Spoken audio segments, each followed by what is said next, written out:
This is the Other 22 Hours podcast.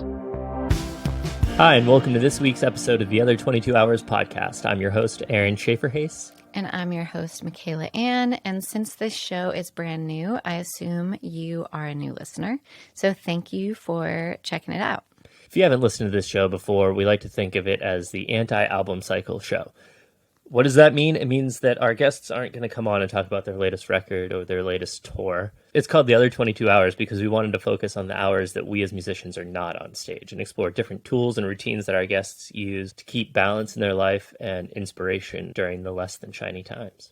Yeah, we want to pull the curtain back a little bit. Between the two of us, we have 25 years of touring experience, and I've spent the better part of the last decade putting out records, both on my own as well as with labels, touring the world and building an independent career. And I know fully that it doesn't always look like what it looks like on social media.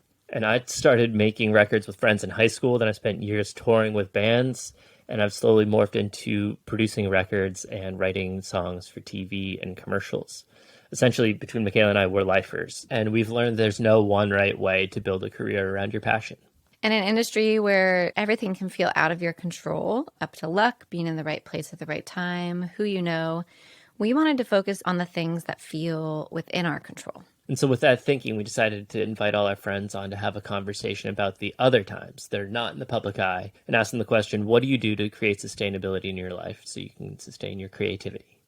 Today's guest is Kyshona. She's a Nashville-based artist, originally from South Carolina, and with a background in music therapy, Kyshona has a very unique perspective to her songwriting and performance career.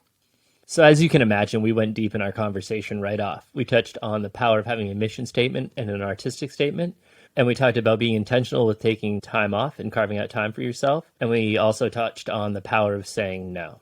So without further ado, here's our episode with Kyshona. What I was going to preface with is this is a brand new podcast, and we want to be really conscious of talking about what are some things that we've found, even if we're not good at implementing them and keeping them consistently in our lives. What are things that we find are helpful because we do need things to be able to sustain this lifelong career. Yeah. And then sharing that with each other, because I think so many people think, why is this so hard for me? Yes. And it's not just hard for one. Yeah. Yeah. It looks one way on the socials, but man, once we actually start talking to one another, it's like, oh, thank goodness I'm not alone. Exactly. Yeah, 100%. And so that right there is just the whole purpose of this. Like you said in that initial email that we sent out, it's like taking what we already all talk about in our living rooms and sitting on our porches and putting it out there so we can share with everybody and kind of just normalize this conversation. We're all super creative people. So maybe by sharing all these ideas, we can kind of just raise the tide for everybody and offer some tools. And maybe everybody can get on the same page and be like, oh, this is really hard. This isn't right. Like the collective thing that happened during the pandemic when everything slowed down and people are like, oh, this is a grind. How do we do this? You know what I mean? And so many people during the pandemic were like, you know what? I'm kind of relieved. Yeah. Like so many people were like, I was one of those people. Yeah, I was like, I'm just so appreciative of the quiet. And the biggest thing was the fact that nobody else is doing anything. So I don't feel FOMO. I don't feel left behind. I don't feel like I'm... Nothing to compare yourself to. Yeah. But now everything's back and I feel like every single person is back in it. And like, why am I not super happy? Yeah.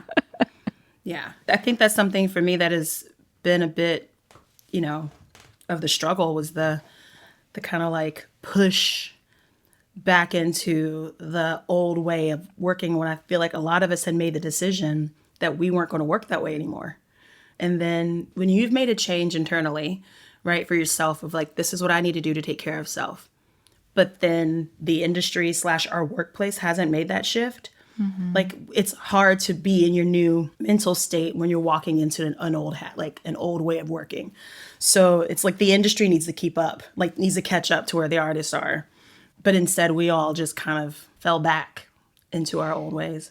Yeah. So why do you think that is? And what do you do when do you have instances where you feel that happen in yourself? And how do you make a different decision? Or do you feel like you are like, well, I guess I just got to get back in?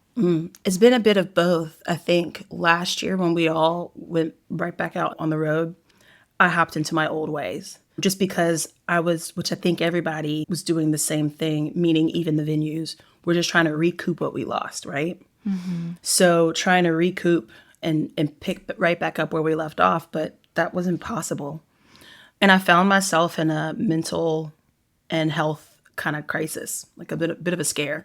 And last fall, I had to tap out. Fall of 2021, I had to just tell my team, like, I'm not okay. I'm not doing well. And I need to cancel everything for the rest of the year, which hurt so much. I don't like being that person that cancels, but I knew that I would no longer be here if I didn't. And it was definitely, I think during that time, I realized the world won't end if I don't show up somewhere, right? The art that we make is important, and the world is ready for it whenever we give it to them. So therefore, it's okay to take a moment, Kyshona. Like, that was the thing that I was trying to learn. So like, even this year, a promise I had to make for myself in 2022 was to listen to my body. Because my old habit was like, yeah, okay, your back hurts, but you can pay attention to that later. Right now, you got to perform for 2 hours. Or, right now you got to load in, you got to drive 8 hours, whatever it is. But I was really good at ignoring the physical pains and the mental exhaustion and just pushing through. Because our work depends on us being there. We have to show up physically and mentally. And my promise to myself this year was like, listen to yourself. So if my body is like, I'm hungry, I won't do the whole usual thing of like, okay, but after we drive these 3 hours, you can eat. Yeah, absolutely. Were you successful with that? I'm still working on it. Yeah. I'm still working on it. If anything, it's been baby steps because I wouldn't even externalize it. I would, if there was a pain or something was wrong or I needed something, there's always the inside voice, but I've started to say out loud to my bandmates, I think I'm hungry, or this part of my body hurts, just so someone else is aware and I'm not holding it and it's a secret and nobody knows why Kyshona passed out, The baby step for me has just been voicing it out loud, what I need, what my body's saying it needs. Yeah, absolutely. I think the accountability was somebody else, but then just the physical act of voicing it as a body, like using your physical voice to be like, I need this. Yeah. And making it external. Yeah. I'm sure goes a long way. And it's almost like, it sounds weird to say, but it's almost like my body's like, thank God she finally heard us. Yeah. She heard me. Goodness. Yeah. Yeah, and it can seem, maybe people in a different industry, or I'm sure there's other industries that feel this way. I would understand if it seems kind of silly, just how much this business is built on the idea that the way for you to survive and succeed is to be the last one standing. So who can take it the most? Yeah. Who can suffer the most and still show up and play all these shows and look at how hard you work? And if you don't, well, then there's a ton of other people who ready will, to take your spot. Yeah. For no money, for less sleep, they'll sleep in their car. And it just kind of breeds this idea that you have to sacrifice everything to be able to, quote unquote, make it. Yeah. Until you get to a certain level, and then you can have your standards and your requirements and everything. But I would think even at some higher so-called level where you're selling tons of tickets and on a bus and whatever, there probably still would be this pressure of, but oh, now I have to keep it. Exactly. And I've witnessed friends of mine that have gotten to that level that is a concern, another stress. Of now I'm responsible for all these other people and their work. And not only just me, but my artistry, my words, my music now must also help pay these people and pay the bus driver, pay the tour manager, pay the front of house guy. You're thinking of everybody that, we want to get to that level, but it's just more, there's just more stress. Yeah, you're all of a sudden this industry and making a living singing your songs and in art in general is such a solitary thing in a lot of ways. And it's almost like when you get to that level, you're like, oh, wow, I'm an employer. When you get to that point and you're traveling with 10, 20 people more, I'm sure the pressure is just incredible. Yeah, because then you're not on the music anymore. You're not thinking of the music anymore. Right. But then you're supposed to create more emotional work that is guaranteed to connect with enough people to sustain that level of business. Yeah. That's like, just saying that out loud gives me anxiety, which is maybe why I'm not at that level. Hey, I think it was maybe 5-6 years ago. I just made a promise to myself. I'm not chasing what everyone else is chasing. That is not sustainable. And I can't put my worth into what they say is worthy of a certain level of success. So I've had to honestly, for myself, think of what is it that I need? First of all, why did I start writing music in the first place? Right? And then what is it that I need to be able to sustain this work? What is it that I need to fulfill me as well when I'm on the road? Because it is an exhausting job. You walk on stage and you are just here. You are energetically holding up a room, you know? Everything is relying on you energetically to engage. And that is exhausting. And then you have to go sell your own merch. If you're at my level, you have to go out front, sell your own merch. More energy is going out. And then you have to load out. And then you have to drive everybody to the next spot. And it's like, I had to make the choice for myself of why I do this so that that kind of stuff makes sense. Like all the like holding a room. Like what are things that I can do even in the midst of performing that can relieve me of energetically holding up a room? And I tour with the vocal trio right now, as much as I can. And something that I've tried to convey is like, I need you to take over at some point so I can step back and just play guitar and let you sing. Because then I can like rest. I don't have to hold up the room anymore, right? I can let you shine. And if I'm letting you shine, then I can sit back here and that's my chance to receive. And it's those moments when I'm opening the door for whoever else is on stage to go and like run forward creatively on stage with solos, whatever it is that they want to do. That is a moment for me to be like, okay, now this is my time to receive. And that fills me up a little bit more to push through for the rest of the show. That's great. The back and forth, sharing that weight that you were talking about of holding up the whole room. I think that goes for the whole day when you're on tour, at least at the level that a lot of us are on. It's a living organism out there with, in your case, 3 people out there that have to all carry this weight. But you talking about all the different roles that you have to play leads me to a question that I've wanted to ask since, to me, like you're everywhere all the time. You have your organization, your song, you are on the road all the time, you're making records, and then you're singing on everybody's record all the time, and you're writing with people all the time. How do you juggle that? I mean, I've heard you say a lot to be really intentional with taking space. And it was in relation to touring. Do you find yourself having to do that on a day-to-day? Yes. This is something that I struggle with too, though. It's I want to be everywhere. I want to be able to go do all the things and have all the experiences. And people do call on me in town when it comes to anything therapeutic. If it has a therapeutic side to it, people will call on me. And it hurts, but I do have to now I'm looking at past the day on my calendar. When somebody asks me to go and do a session or a music therapy group, I have to look at what is happening the day before and the day after. So I'm starting to like zoom out where before I've always been a yes woman, like, yes, sure, I can be there. I have an hour window. I can fit you in, you know. Yep. And I think I had to give myself permission to say no at times, or even to ask for, I can't do this, but can I do this instead? You know, something that might benefit my schedule a bit more. So it's definitely me going in, like for music therapy sessions, I have a Calendly. So people can book sessions with me or groups with me. But like last night, I was sitting here going in like, nope, that needs to be a day off. Nope, that needs to be a day off. Yeah. I'm starting to choose, like knowing if I'm coming back in town from tour, I need at least a full day of like sitting in silence in my house. Yep.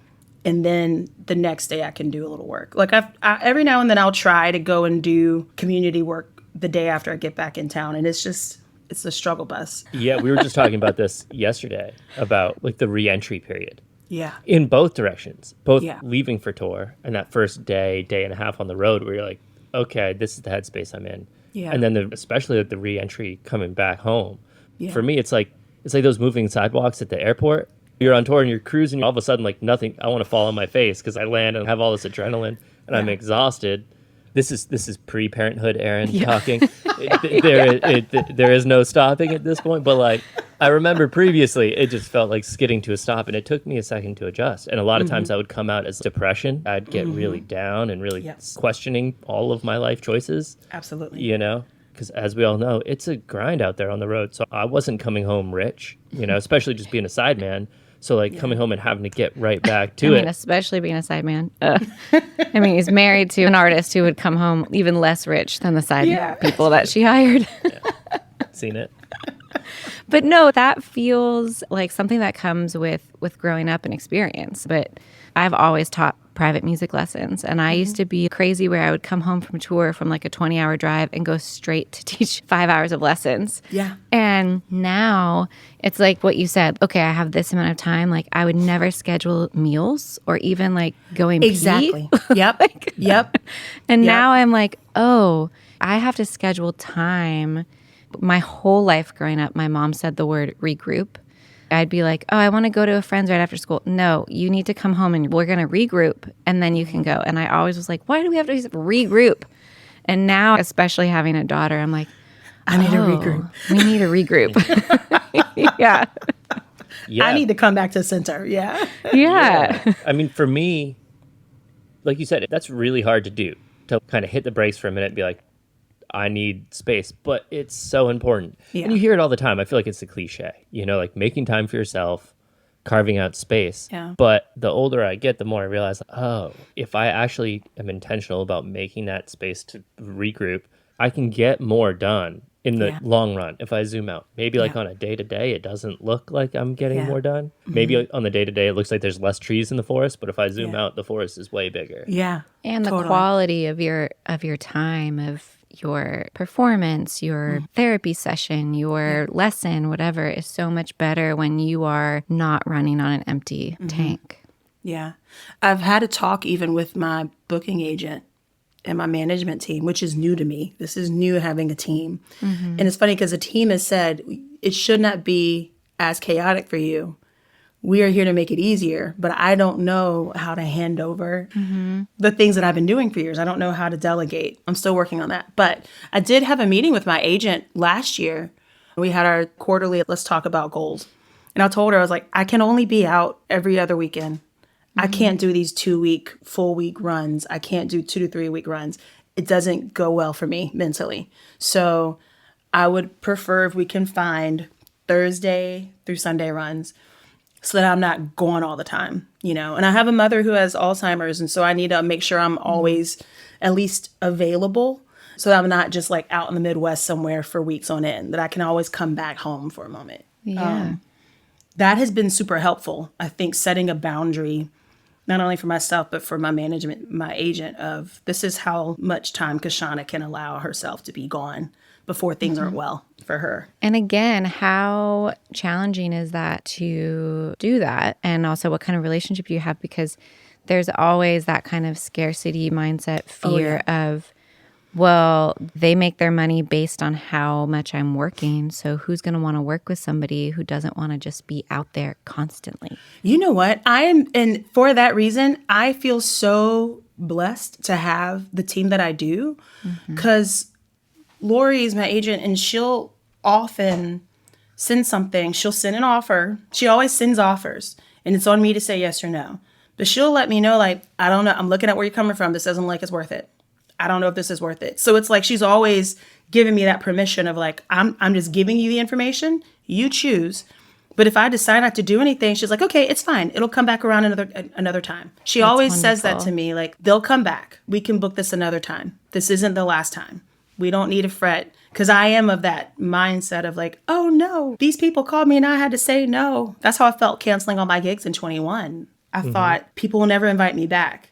And she had me in those rooms this past year, So just having someone that says your worth isn't based on if you show up right away. Like your worth is really based on how much have you, what am I trying to say?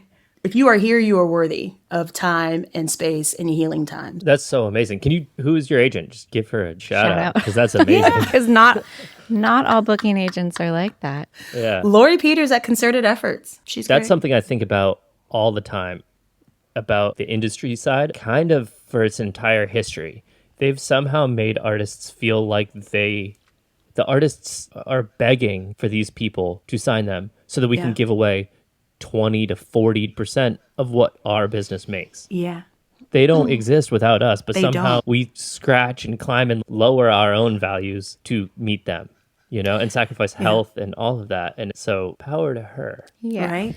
And I think also, even like the most well intentioned, they still are sitting in their office behind a screen, going on Google Maps, but they don't have the real, some of them do, but not all of them have the real life reference of what is it like to sit in a van for this many hours and then play this long of a show, load in, load out, sell your merch, sleep for 4 hours, And some of them, you have to be like, hello, what are you asking? I just remember we had, I think one of the last tours before the pandemic, we were playing in, and I'll keep this very vague because I'm not throwing anybody under the bus because I love the people I work with and I still work with them. But we played a gig in Dallas, Texas on a Saturday night, and it was a late gig. So I think we were like playing until midnight or something. And then there was an opportunity to be on a radio station in Los Angeles on Monday morning. And I was asked if we could start driving directly after the gig on Saturday night in Dallas. That's and dangerous. Get to LA by a Monday morning to sing on air by 9 a.m. And I was like, are you buying us a bag of cocaine? Like, what? I was like, absolutely not. Yeah. So needless to say, Michaela did the radio show. I flew. She bought a flight from Dallas the next morning, and the band, we made it from Dallas to Los Angeles like a day and a half. Oh my gosh, that's scary. There were 4 of us. Yeah. Everybody was cool. Everybody was on board. Everybody drove, which is like a really rare That's great. situation. That is very rare. And luckily, once we got to Los Angeles, we were there for a couple days, so we could Rest. stand upright. Yeah. Yeah, that was hilarious. I was just like, you're out of your damn mind. No. And see, this is something that I've seen happen even so with Lori. If something like that comes up, where another opportunity comes up, she's like, we need to do that. Let me go talk to these other people. They can be mad at me.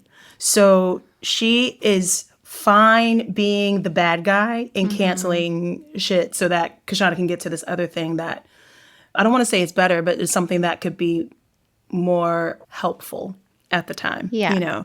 Seems like she has a great overview of everything. She does. She's playing the long game. She's in an airplane at 30,000 feet looking over everything rather than like being in the traffic jam. Yeah, totally. And I'm grateful. My whole team is like that. My management's the same way. The fact that I could go to them, and Michelle Conceição is my manager, and she's come over to my house, be like, hey, we need to have a meeting. We need to have a regroup. It's just like, but it's nothing about the business. It's just, how are you? Yeah, Are you okay? That's wonderful. I know a lot just happened.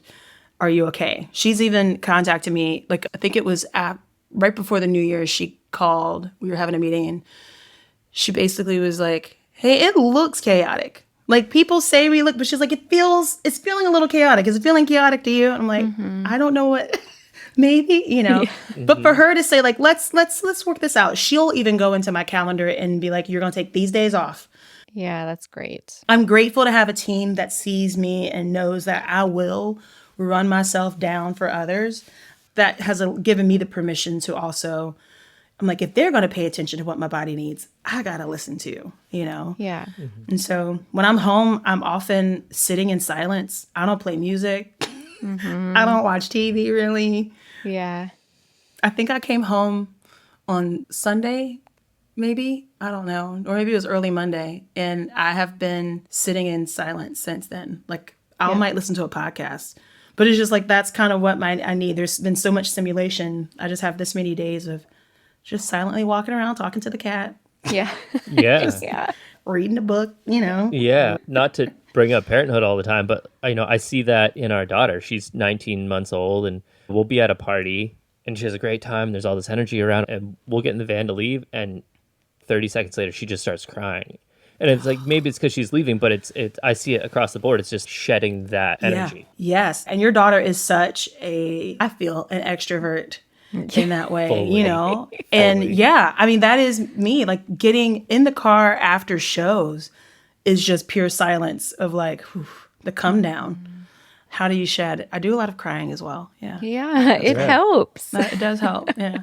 Coming from being a music therapist, do some of the practices that you, I guess it's twofold. Some of the practices that you use with your patients there, do you use them on yourself? And then also, do you notice that the techniques you have to kind of, I don't know a better way to say it, but to compartmentalize that work and the heavy lifting of that, does that translate over to the heavy lifting of performing?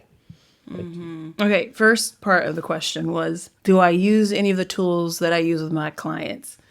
Not always. You know, and that's something that I realize every time when I'm face to face with a client or with a group, I'm like, I should do this. So I often do it with them. Like a lot of it is journaling, just brain dump, you know. Yep. And I'll have seasons where I will sit down every morning and just pen to paper, get everything out of the brain. That to me is like, I can go back through and find, okay, this is really what's going on today. So let's focus on this. Meditation. I do like breathing exercises. I will do that. Some box breathing if I find that I'm anxious. I'll do box breathing. What's box breathing? Like inhale for 4, hold for 4, exhale for 4, you know, hold for 4, inhale for 4. Or some people call it triangle breathing, where you hold longer than the exhale or vice versa. So I'll do some of that, and I'll do even, I don't know what the correct term is, but I've practiced this in meditation though too, where it's listening, but you're listening in layers. So as you're focusing, you're like, what's the closest sound I hear? And then you go to like, what's the furthest away sound that I hear? And then like zoning back in. So I'll do that kind of just sit. I think that's what I'm doing mostly when I'm sitting at home in silence is I'm honestly doing that. Like, what's the closest thing I hear? I hear the hum of the refrigerator. And like right now there's a bird outside my window. And then I hear a truck going down, you know? So it's that kind of. I use that same thing, and it's a really nice thing that you can kind of like flash. You know, it's like you can be, but you could be in a conversation and I feel anxious or I feel competitive or I just don't feel right, you know, and it's something that I can check real quick. It's like an oral body scan in a way. Yeah, you know, it's exactly. like, where am I? Like, And that's the exact reason, because I find that I'm doing that when my brain starts to go off on all the things on the to-do list that I need to do. Or if I'm worrying about something, then it's like, you are here in this moment right now. How can you be present right now in this moment? And I'll do the little like oral scan, box breathing, make a little coffee. You know, and then. Sam Harris, who has a podcast and also a meditation app and talks a lot about presence and consciousness. Talks a lot about listening at different depths, because you have absolutely no control over the sounds you're hearing. You can't make them arrive any faster. You can't change what they are. You can only be completely present when you're focusing on the hearing. And I think it's really powerful. Yeah. I'm very rarely present, I feel. I'm always somewhere else. Yeah. And so that's my way of being like, come here in this body right now, in this moment. Yeah. Yeah. And I think you asked another question about the heavy lifting of.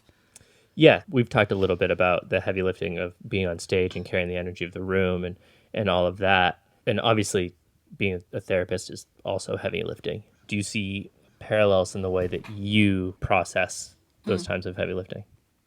I find that something that we've done in the past year since Your Song has come to full fruition is I've asked my team to make sure that I always, as much as possible, if I can have a day that I'm in the community where I'm touring, doing a Your Song music therapy session, therapeutic songwriting session. Because for me, that is recharging. That recharges me. When I can give back to the community a different way and like give them power. It's that same of like when I set up like on stage, I'm holding the energy of the room. It's very similar at the very beginning of my therapeutic songwriting groups.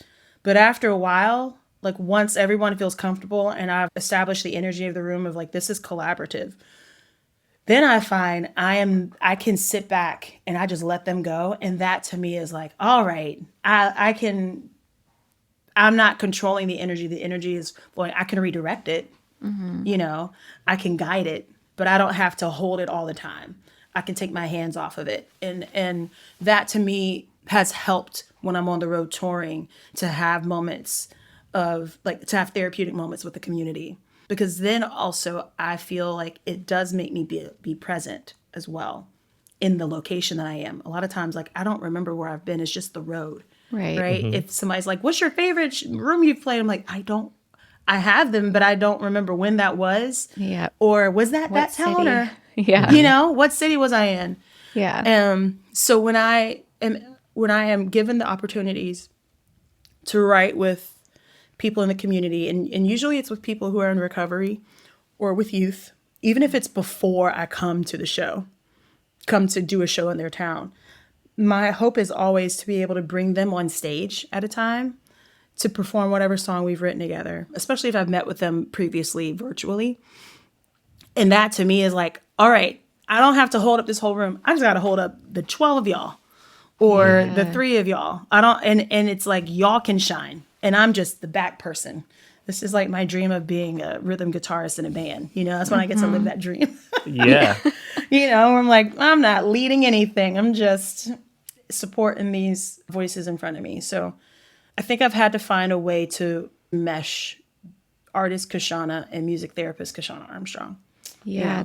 Listening to you talk and thinking back to what you were talking about with your trio, that you want like moments on stage where you can step back, and you said the way that you framed it was not so that I can have a break. It was, you said, so they can shine and I can receive. Yeah.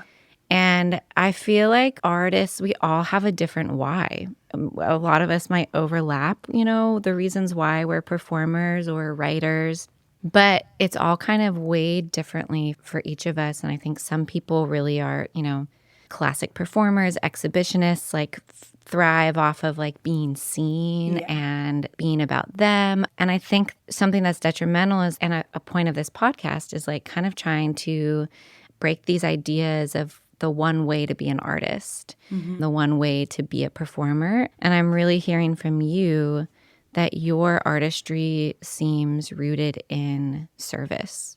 Absolutely.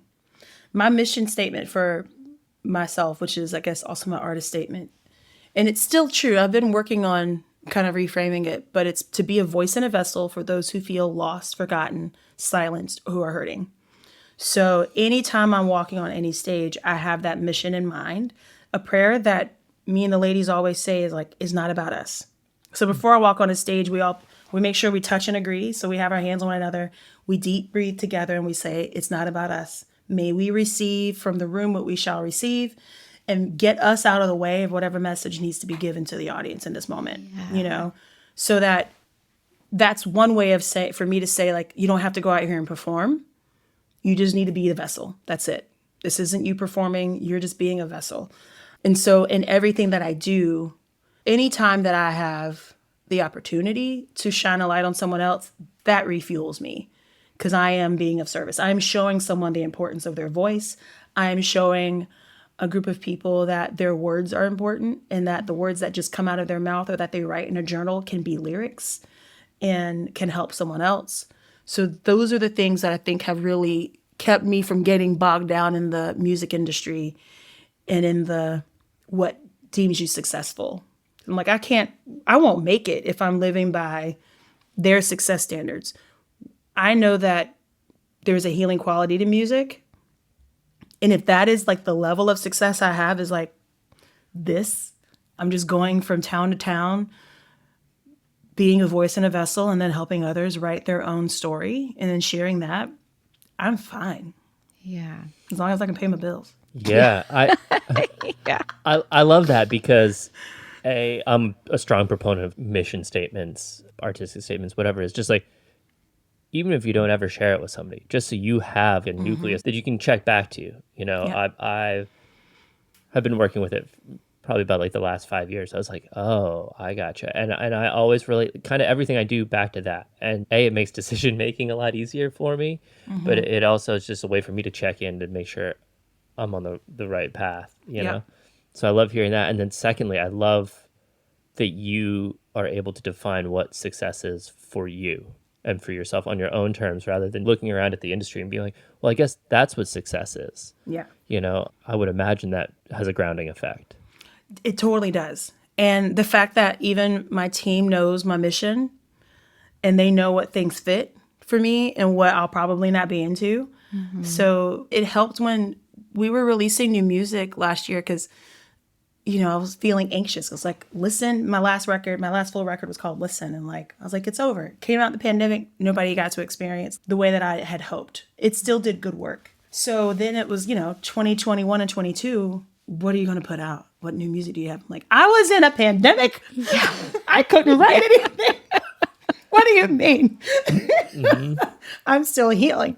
So I had a bunch of songs that I felt had their own mission. They matched my mission, and I knew that they could do good. It was a message that needed to be out in the world. So my manager and I were just like, fuck it. It's not about the industry. These songs need to come out. Let's just put them out. And it fit because it is totally Kyshona's. Like one of them is called Rise the Tide. Meaning Which is rising tides beautiful. lifts all ships. Thank you. Rising tide lifts all ships. And then we had another one, Out Loud. When you have fears that you're dealing with, like, speak them out loud. A lot of us don't use our voice. This is also for me. And then another one, Do It, Feed Your Soul. So these are all songs I was like, these are messages that need to be heard right now, especially as everybody's re-entering and like reacclimating to this society that we're in now with everything going on. But I found that the moment we were just true to Kyshona and like what feels good and what really fits my own mission, the music still got all the loving, It still reached the people it was supposed to reach. And the way that they do music now, it will still continue to reach people even 10 years from now. Do It, Feed Your Soul. That's you guys made that one together. You recorded that one together, right? Yeah. I love that one. Yeah. You were saying that the way music is now, those songs will continue to be heard and feed people. Yeah. And that, again, I'm a strong proponent of that. Like, if you are writing and recording your art in integrity, like really defining what your vision is, why you're making this art and why you're putting it out there, it is timeless. Exactly. We're still discovering music from vinyl. You know what I mean? We're still discovering music from artists that existed a long time ago. So I have this comfort in knowing it might not hit now, but maybe I'll be like Eva Cassidy. After I'm long gone, people will find these messages and it will still reflect. Eva Cassidy. Right? Yeah. My dad was so mad. It was like years ago, but when I told him, I was like, Dad, listen to this artist. I think it was the Love Actually movie when it came out. And I was like, listen to this woman's voice. He fell in love. He was on YouTube. And then he called me like, you ain't tell me she wasn't here no more. He was so angry. So tragic. I know. He was so upset he couldn't go see her live. But I was like, but Dad, people are still releasing her music. Her bandmates are still like working on and like telling her story. And to me, I want to leave a legacy like that, where not about me, but knowing that the songs that I'm helping people write, even if it's the only song that they write, through your song, I'm helping people tell their story. I just wrote this song yesterday with Aaron called What's in a Name? And we were talking about the importance of a name. And there was a quote he heard where it was said, your name is your currency, right? And so I hope, if anything, I don't need people to know what I did or who I was. But if it's when somebody sings their own original song, that they wrote with me through your song, if they can just like Kyshona Armstrong help with that. Like that to me is enough. Like, oh, I wrote this with this music therapist in Nashville. Her name's Kyshona. That's fine. That's enough. That to me is my legacy of just helping plant all these little seeds around, because they're going to go off and maybe help someone else write their own thing. They're going to go off and continue to tell their story to help other people heal. And if I am just but a seed in the start of their journey, that to me is plenty of success. So my question is, this mission, your artist mission, have you been someone who's just inherently known yourself, or have you had to really work to develop this? And I am selfishly asking this because I'm a Gemini and I'm a military kid. So I grew up moving every other year. And I feel like my socialized survival skill that I learned was to be a chameleon. And I feel like I've spent my whole adult life, and still do, of being like, this is what I want. No, is this what I want? No, this is what I want. Oh, but should I go over here? No, this is what I want. And like, it's so much work for me to stay centered in my why and my path. So when I listen to you talk, I'm like, oh my gosh, she's so grounded. does it take work for you to stay there? And did it take work for you to get there? I feel like it takes work to stay there. To get here, I do sometimes I think it's because of how I walked into the music industry. I practiced music therapy for over 15 years first. I wasn't a songwriter. I came to Nashville having like played the college market, you know, and that was my break for music therapy. I was like, I'll just go tour for a little bit and maybe go back. I wandered for a while. I'm also 42. I'm about to be 43 next month. So like, you know, I feel like I've had a couple lives, and if anything, I was wandering a lot in the beginning because I didn't know if I should be a music therapist or a songwriter. I thought you had to be either or. And I feel like in the last 7 years, it's been a understanding of like, no, you can be all things. You can be everything. So the thing that kept me from wondering and shifting my focus was having a mission statement. That is something that has kept me centered. Because when I find that I'm beginning to wander and look over at that shiny ball over there, I'm like, nope, your mission is, this is your mission. And knowing that my mission statement can change, you know, but I really do feel like when a crew of friends and we all sat down years ago when we were like, we need mission statements. And all of us use it. That's how we measure our success. Meaning like at the end of a show, even if only 5 people were there, if one person says, oh my gosh, this song struck me, I've been going through whatever, then in my head, I'm like, mission accomplished. I was a voice in a vessel for someone who felt lost, forgotten, silenced, or hurting, you know? So I think having a statement for myself of what's important and like the why of why I do this has kept me in line. Has kept me from going where everybody's like, don't you want to go don't you want to go do this thing? Don't you want to go tour for a month with this person? And I have to like sit and like, I do the gut check and I do the mission check. And if it doesn't fit, then the answer is like, no, I'm okay. Or can I do half of that? Yeah. You know, Yeah. I don't want to do all of it. Can I do like a couple of it, like a couple days? Yeah. Yeah. Because then you keep space for the other things. Yeah. You know, for the things that do matter, the things that do attach to that mission statement, Yeah. the things that do fulfill and put fuel in your tank or keep fuel in your tank to keep going and keep doing things. What's the thing that you've been looking over at, Michaela, of like, oh, should I go do that? Do I want to be? Oh my what gosh. are those things? What am I not looking at? She means, what is it this week? Yeah, both Aaron, my husband, and my brother have compared me, and not unkindly, but to a dog chasing a tennis ball. Now I'm learning how to manage it, but also I look at it as it's not an annoying part of my personality, but it's like I'm just when I'm in a good place, I'm so excited by life. I'm so excited by what you could do and what you could be and what you could see. And I get so overwhelmed by everything I want to do and see that it's so hard for me to focus.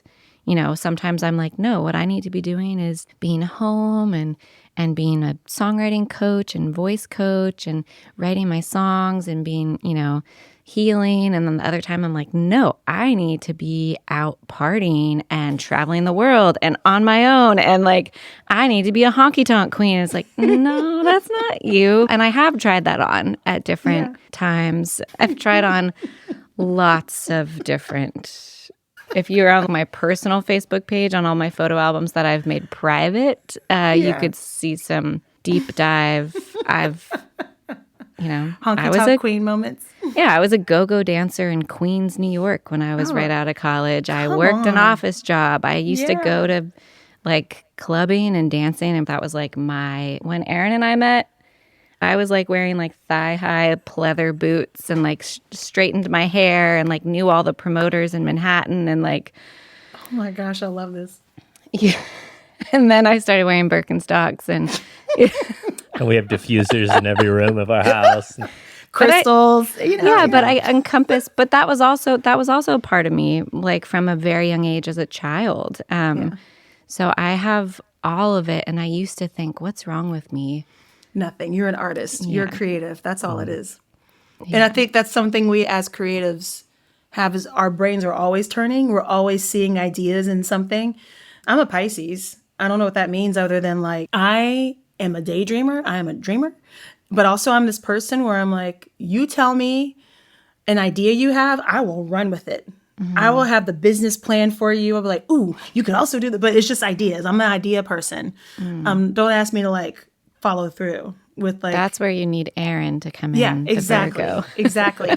But if you need ideas, the amount of businesses I've created in my mind in the past 3 years is amazing. But I think that's just who we are as creatives. Our brains are always trying to find ways of like, ooh, I could also go be in this world for a minute. Because those are also lessons. Those are also stories we can use for our artistry later. So I don't see anything wrong with that. I think as long as you have a mission and a why so that you can come back to center, you know, like, why am I going to go explore that? Is there a reason I'm going to go explore it? There are things I've done, like going on the road, opening for whomever, where it's always been like, I'm going to go and learn.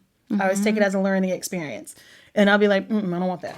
Yeah. But it's enough for me to be like, that was fun for a minute. Yeah. I've learned that my why is connection, that I love people and I love connecting with all different types of people. And I think that's why I've tried on so many different types of lives. Like, I get to learn about so many different kinds of people. Yeah. Like, how boring to just be in one lane your whole life or stay in one place. I'm like, no. Yeah. But it also tortures me. That tortured soul. Yeah. But now you're turning your therapy I turned role onto me. I love it. It was so seamless. It's like, yeah, so these are what co-writes are like for people. But I was like, how did I end up in therapy? I don't know. We're just writing a song, but yeah. But this is also why Aaron had the idea. I've wanted to do a podcast since like 2017, but again, could never decide on like what the topic is and how to organize it. And Aaron was like, I think I want to do a podcast and I think I want it to be about this. And I was like, oh, let me in. And then I sit here and we've only done a couple, but like already with you, I'm like looking at the clock of like, okay, we have to wrap up. But I'm like, I have so many more questions I want to ask Kyshona, so we have to have you back because we've like barely scratched the surface. Also, we just have to have you over because I texted you this, but you taught Georgia, our daughter, to pound it. And she literally, she gives high fives and she'll just give a high five to whoever's close by. But with the pound, for some reason, it's like every single person in the room, even inanimate objects. Like you get a pound candle, you get a pound. Yeah, once she starts, that's what you're doing for the next few minutes. Hey, stranger, come over here. Yes. Yeah. Oh, that's my legacy. Thank you. She also loves you. Every time she's seen you at a party, she's like, go straight to you. Before we part ways, is there some place you want to send people that want to learn more about you? Is it social media? Is it your website? Where can people find out more? I think people can go to Kyshona.com, Kyshona.com. And that'll also, there's a page there as well that'll take them to my organization, Your Song, if they kind of want to see what I was speaking of as far as like helping other people write their story and their truth. Yeah. Well, thank you for spending your morning with us and talking with us. Thank you. Thank you. Thank you for listening to this week's episode of the Other 22 Hours podcast. You can find more info on this episode, including links to things that we talked about, by going to theother22hours.com and clicking on episodes. We want this show to be a resource for our community, from our community. So we'd love to hear from you about what works and what doesn't. Please let us know by sending an email to info@theother22hours.com. And we'll see you back here next week for another episode.